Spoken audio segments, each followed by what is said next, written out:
현재 일본 전범 기업들은 2018년 강제징용 손해배상을 결정한 우리 대법원의 재판 서류조차 받아보려 하지 않아서 국내 절차만으로 배상 수순을 밟게 되었습니다.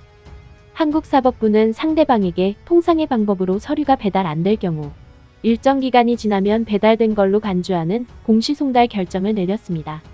상당 기간 멈춰있던 일본 기업의 국내 자산 매각이 초읽기에 들어간 셈입니다. 이에 일본 정부는 모든 선택지를 염두에 두고 있다며 보복 가능성을 시사했습니다. 스가 요시히데 관방장관도 압류 자산의 현금화는 심각한 상황을 초래한다며 피하지 않으면 안 된다는 점은 한일 외무장관 전화회담을 포함해 한국에 반복적으로 지적해왔다며 한국 측에 빠른 시일 내 해결책을 제시할 것을 강력히 요구하는 입장에는 전혀 변화가 없다고 말했습니다. 일본 기업의 경제 활동을 보호한다는 관점에서 모든 선택지를 시야에 넣고 계속 의연하게 대응하고 싶다고 밝혔습니다.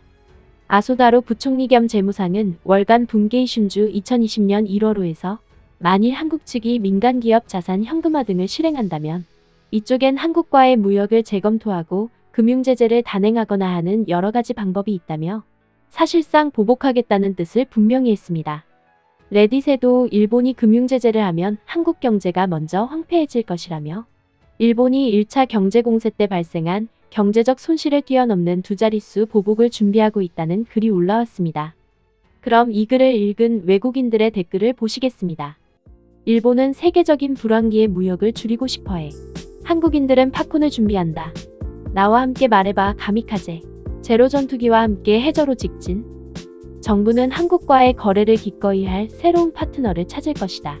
또한 재벌들이 그들의 수익과 권력을 유지하기를 원한다면 돈을 꺼내서 국내에 투자하도록 강요할 수 있는 완벽한 기회이다. 가미카제의 요점은 자신을 파괴함으로써 적을 파괴하는 것이지. 나는 이것이 일본을 파괴하겠지만 한국은 파괴하지 않을 것이라고 말하는 거야. 그러니까 그건 자살이지 가미카제가 아니야. 아소다로는 현실과 동떨어진 잘 알려진 바보야. 이 사람이 아직도 일본에서 정치인이라는 사실은 한국에 좋은 일이야. 가정 노약자, 노숙자, 청년 등을 불쾌하게 하고 히틀러를 찬양한 공로.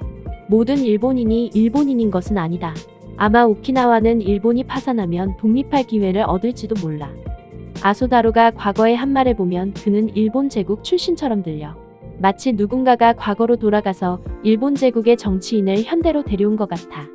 불행히도 산케이 뉴스도 크게 다르지 않은데 이 신문은 집권당과 강한 유대 관계를 갖고 있는 극우 나치 같은 신문이야. 일본 정부의 속셈을 정확하게 보도하는 경우가 많다.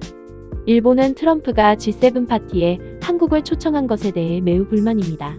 요미우리 신문은 이번 조치로 일본은 백인 전용 클럽에 가입할 수 있는 유일한 아시아 국가이기 때문에 그룹 내에서 특별한 아시아 국가 지위가 평가절하된다고 주장합니다. 몇 주 전만 해도 한국의 질병관리본부 수석대변인이 세계보건기구 사무총장 후임으로 고려되고 있다는 추측이 있었어. 산케이 신문 사설은 일본이 이런 일이 일어나지 않도록 모든 노력을 다하고 G7의 일본인을 그 자리에 앉히기 위해 로비를 해야 한다고 말했어. 일본인들은 여전히 자신들을 명예로운 백인이라고 생각하거든. 우익이든 아니든. 한국 걱정하지 마. 저 사람은 진짜 아소야. 제대로 계획하지 못하는 무능한 사람이야. 일본은 보통 사전 통보 없이 공격 보복한다. 두 자릿수 보복을 준비한다는 것은 그들이 내밀 카드가 없다는 것을 의미하지. 이것은 포커 테이블이 아니다. 아소다로가 비밀스럽고 큰 아름다운 무기를 가지고 있다면 분명 이미 사용했을 거야. 그들은 이미 진주만 때 사용했고 비참하게 실패했어. 그들이 가진 것은 만세를 외치고 일본 제국 초민족주의자처럼 가미카제로 가는 것뿐이야. 지소미아 카드에 쌓인 먼지를 털어낼 시간이다. 아소다로가 기억하지 못하는 걸 보니 노망이 든 모양이네. 이상 외국인들의 반응을 보셨는데요. 일본의 비상식적인 반응을 보고 가미카제에 대한 이야기들이 많이 언급되었고 무능한 일본 정부이기에 한국이 크게 걱정할 것 없다는 의견도 많았습니다. 일본의 전략에 잘 대비해서 한국이 만만한 나라가 아니라는 사실을 확실하게 각인시킬 수 있는 계기가 되었으면 좋겠습니다. 이상 허리슈TV였습니다. 구독과 좋아요 그리고 여러분들의 의견을 댓글로 남겨주세요.